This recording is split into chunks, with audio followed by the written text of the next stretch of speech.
Am I the jerk for refusing to bring a person I am in a show with to rehearsals because their parents don't want to make the drive? I am currently participating in a production of Kinky Boots at a theater located about an hour away from my home. Rehearsals begin at 6:30. I joined the production a couple of weeks late due to a female ensemble member dropping out. The director requested that I step in. Kinky Boots features 2 children in the show who portray younger versions of the main characters. They only appear in 2 songs, the opening and the finale. The same week I began rehearsals, I received an email from the father of young Charlie, inquiring if I could provide transportation for his son to and from rehearsals on the days he is needed. He mentioned that the actress playing Lauren had been fulfilling this role, but would be absent for a couple of weeks due to her involvement in tech rehearsals for another play. My main concern is that I am not particularly fond of children, and do not wish to spend up to 2 hours commuting with a 14-year-old when I would prefer to listen to my music loudly and not feel obligated to engage with this talkative child. Additionally, accommodating this new responsibility would disrupt my routine as I would have to pick him up, drop him off, and adjust my schedule accordingly. While I understand that the parents may not want to drive to the theater, drop off their child, and return hours later to pick him up, they made the decision to involve him in the play, making transportation their responsibility. Regarding the email exchange, the father inquired if I could collect Charlie from their residence outside of downtown and then transport him. I cited this as my reason for declining, explaining that their home was out of my way to the theater and would extend my commute by at least 20 minutes, already making it challenging for me to arrive at rehearsals on time. This was partly true.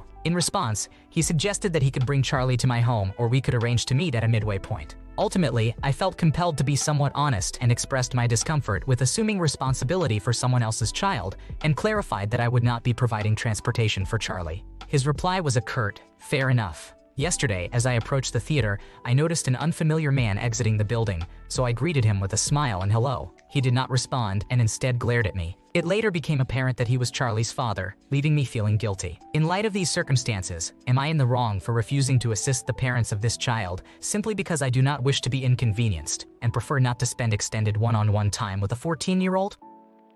You did nothing wrong here, Aita. You have solid reasons for not driving his kid, and you don't owe anyone an explanation. If anyone asks why, just say, no means no, and my reasons are my own. Don't be surprised if demanding people give you the cold shoulder after you stand your ground. Good for you for not letting them steamroll you. Am I the jerk for using my ex's family for a free vacation after they cheated? I dated Adam for 8 years. A few weeks ago, I got a message from Adam's high school girlfriend Dana, telling me that they had hooked up. I thanked her for letting me know, but I wasn't actually upset. Adam and I have drifted since we decided to be long distance last year, and I knew I couldn't move past this, and I was going to break up with Adam after he cheated. I am very close to Adam's sister Fran, and she asked me to be a bridesmaid at her destination wedding. She got married a few weeks after I found out about Dana, and I decided to keep quiet as I didn't want to take any attention away from Fran and her big moment. I drifted from Adam, and he hadn't even realized until the actual wedding week when we flew in for the wedding and spent time together. I managed to avoid him by saying I had bridesmaid duties. After the wedding, I broke up with Adam and told him I knew about Dana, and he was upset and begged me to stay. I said no and left. Fran got back from her honeymoon a few days ago and messaged me last night,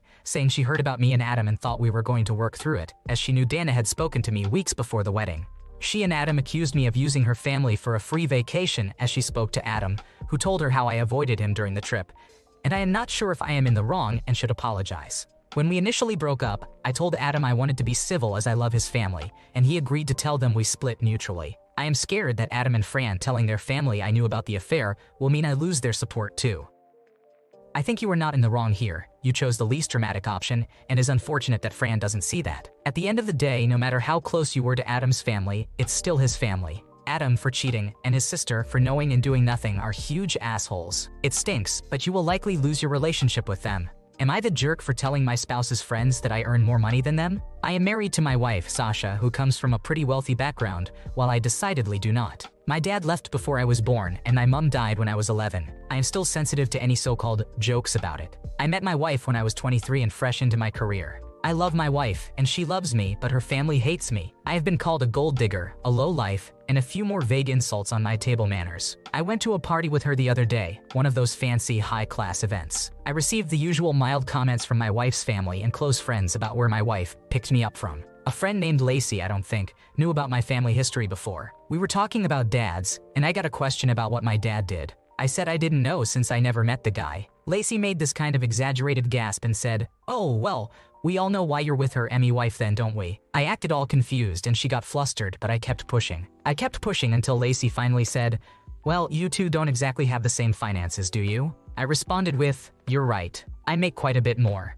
By this point, Lacey was too embarrassed to continue, and I had kind of ruined the vibe. The night continued. When we got home, that's when things genuinely went downhill. She told me it was crazy of me to keep pushing on that point and turn one comment into one of the most embarrassing moments of her life. She said that now everyone in her circle must think she's some kind of failure for earning so much less than her husband, and that I had ruined everything. But it's not like I lied. I'm just tired of being treated poorly in her circle. My wife is upset and I do care about her. So I need to know, am I the jerk?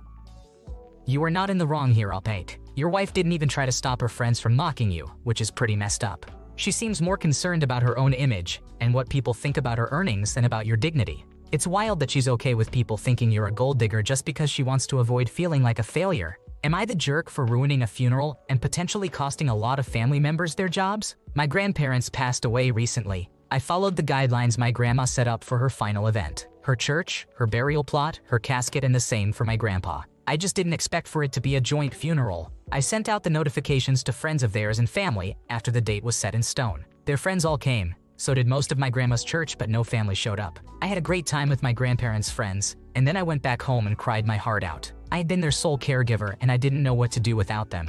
I had taken care of them for 15 years. It started with little things like lifting heavy things and escalated to needing to change the bed twice a night sometimes. I was empty and started to scroll through my grandpa's Facebook to see pictures he posted before his memory went. I found a group, started about 3 years ago, that was being flooded with activity. When I went poking around, I found out it was my mother who was hosting a funeral at her church and was trying to get final expenses taken care of. I was stunned. I went to the funeral my mother had planned and listened to the pastor, and then my mother got up to talk. She told everyone how hard it was taking care of them, and something inside me roared to life. I don't remember everything I said, but it did include that she didn't pay for anything for them. Not their caskets, not their burial plots, not their cremation, nothing. I told everyone I put them to rest at the funeral Grandma planned herself 4 days prior. I said she'd never paid for any of their care or even seen them for 4 years. I was asked to leave and drove home. Later, a cousin asked me if what I said was true, and when I said it was and I could provide proof, they explained my mother had been taking funds from the family for years to pay for their care at a facility because they had outlived their insurance policy. They also explained I got a lot of people in trouble because somewhere in the speech I shouted I had done it all alone for years without any help. A lot of family members used my grandparents as an excuse to get out of work and had invited their coworkers to the funeral. By hearing my outburst, they were now in trouble for lying as for the reasons to leave work or miss days. She then went on to ask me about the inheritance and when that would be passed out. I told her that if anyone had earned the inheritance,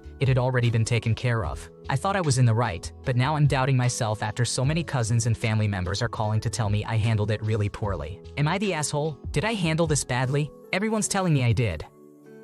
You did nothing wrong here, Aita. Your family members created these situations for themselves and must now deal with the consequences. The truth exposed the hypocrisy and scams, serving some overdue poetic justice. Be kinder to yourself. You're grieving and will need some time to heal. Am I the jerk? I didn't call my mom on Mother's Day. She called me first and flipped out.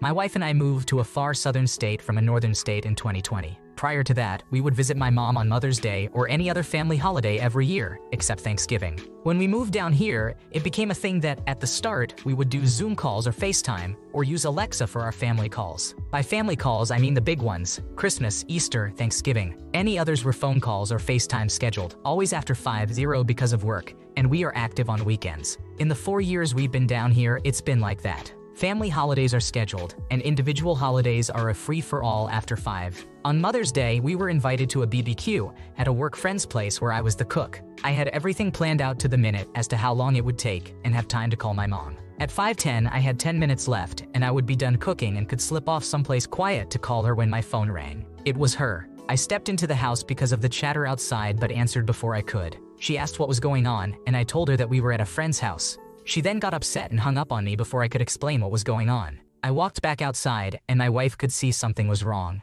I told her and pretty much everyone within earshot what happened, and they were on my side. For them, the show went on, but for me, I was on the fence. I wanted to call her back, but she has a history of pulling these stunts, and everyone told me to let it go. So I did. She texted me today and said she was hurt because I didn't call her, and she was hurt I didn't call her back. I texted her back and offered no apology and told her what I was trying to tell her, but she wouldn't listen and hung up on me. I said I'd call her after work today. I did call, and she didn't answer. Where did I go wrong, and am I the asshole? Nothing you have done here makes me think you are the jerk Aita.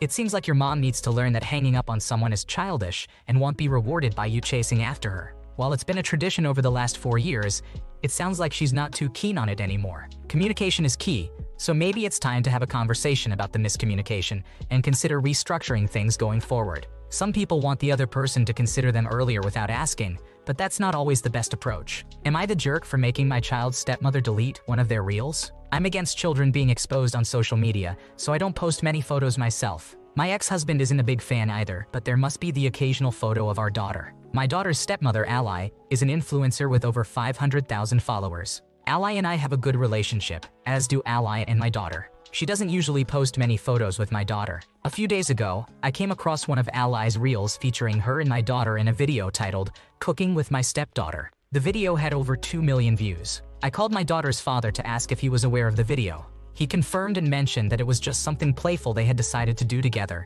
to which he consented. Feeling uncomfortable about not being informed about a video of my daughter with over 2 million views, I expressed my concerns. The conversation didn't go anywhere, so I eventually contacted Ally and requested that she take down the video. Upon learning of my request, Ally questioned if I was serious. When I confirmed, she explained that it was something my daughter had wanted to do, and her father was aware of it, deeming it harmless and not requiring my explicit permission. I reiterated that my 5-year-old daughter is unaware of social media, and therefore, such decisions should be made by the parents. While I acknowledged that they didn't need my authorization for everything, I insisted that exposing my daughter to thousands of followers and negative comments warranted my input, and I preferred the video not be public. Following our discussion, Ally informed me that she had deleted the video, along with a message implying that I was overly concerned with social media. Later, my ex-husband messaged me, suggesting that I was making a big deal out of a trivial video, and that I was being overly dramatic. Am I the antagonist in this situation? You are not the jerk, Aita. It's perfectly reasonable to ask them to delete a public video of your underage child reaching a large audience. The internet is full of risks, especially for young girls, and it's crucial to protect her until she understands what a media presence means. It might be worth seeing if a social media clause can be added to any custody agreements to prevent this in the future. Thanks for watching. When you subscribe, make sure to hit the bell to turn on notifications so you never miss a video. To finish listening to all the stories, check out the playlist in the description.